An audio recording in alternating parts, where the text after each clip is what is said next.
చెప్పండి రాంబుదురు గారు.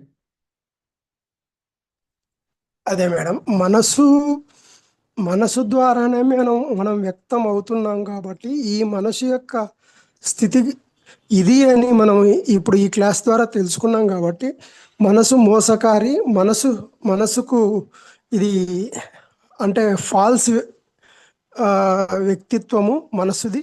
కాబట్టి ఈ దోషమైన మనసుతోటి మనము ఎక్కడ ఇది చేయడానికి లేదు అనేది ప్రతి క్షణం గుర్తించుకుంటూ ఈ మనసు యొక్క దుస్థితిని అంటే మనం గ్రహించాం కాబట్టి ఈ మనసుతో ప్రమేయం లేని ఒక ఎరుకలోకి ప్రవేశించాలి అంటే ఈ మనసు ద్వారా వ్యక్తమయ్యే ఈ స్థితిని మనం ప్రతి క్షణము తిరస్కరించుకుంటూ ఉమ్, ఆ ఎరుకలోకి వెళ్ళడానికి ప్రయత్నం చేయాలి. అంతే కదా మేడం?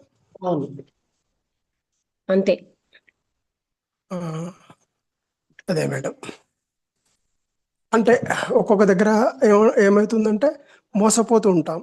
అంటే ఆ, నేను నేను ఇప్పుడు ఆ మనస్సుతో ప్రమేయం లేని స్థితిలో ఉన్నాను అనే మోసం కూడా జరుగుతుంటుంది కాబట్టి దాన్ని కూడా గ్రహించుకుంటూ ముందుకెళ్ళాలి. అంతే. అవును. Okay madam. ఇంకెవరైనా మాట్లాడతారా? అయితే క్లోజ్ చేసేద్దామా?